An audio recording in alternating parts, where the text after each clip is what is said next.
Assalamualaikum warahmatullahi wabarakatuh. Hari ini saya akan membuat video pembelajaran tentang kekerasan dalam media. Kekerasan itu bisa didefinisikan sebagai prinsip tindakan yang mendasarkan diri pada kekuatan untuk memaksa pihak lain tanpa persetujuan. Aspek estetis kekerasan dalam media ada 3.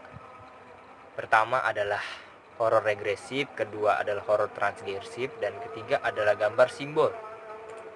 Bentuk kekerasan dalam media itu pun sebenarnya juga masuk ada 3 kategori gitu. Misal, yang pertama adalah kekerasan real, yang kedua adalah kekerasan fiktif yang dapat dilihat dalam film fiksi, kartun ataupun komik. Misalnya kalau film fiksi kayak film superhero, Avenger. Ketiga adalah kekerasan dalam virtual, di dalam video game. Misal kayak GTA San Andreas atau GTA 5, itu banyak adegan kekerasannya.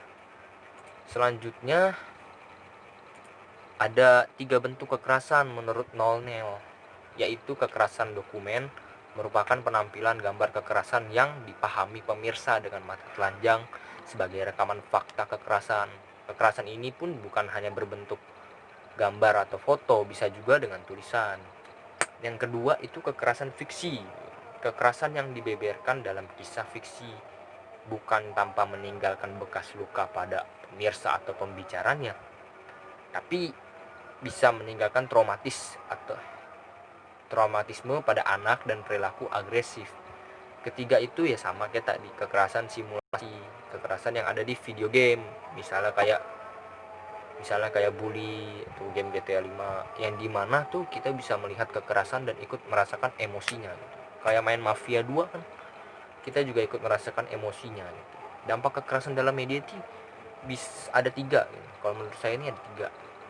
Yang pertama adalah tontonan dan perilaku kekerasan secara langsung bisa meningkatkan tingkat perilaku agresif penontonnya. Jadi kalau kita sering nonton video kekerasan, kita bisa agresif lama-lama. Kedua, adegan kekerasan yang diulang terus-menerus atau ditonton terus-menerus bisa membuat penontonnya itu mengalami tidak peka terhadap penderitaan korban gitu. Jadi misalnya kita udah nggak punya empati, nggak punya rasa kasihan lagi terhadap korban karena sering nonton kekerasan.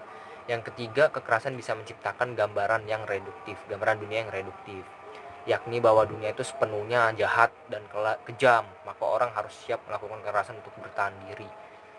Jadi sudut pandangnya itu jadi berubah gitu karena sering menonton kekerasan. Jadi sekian dari video pembelajaran ini.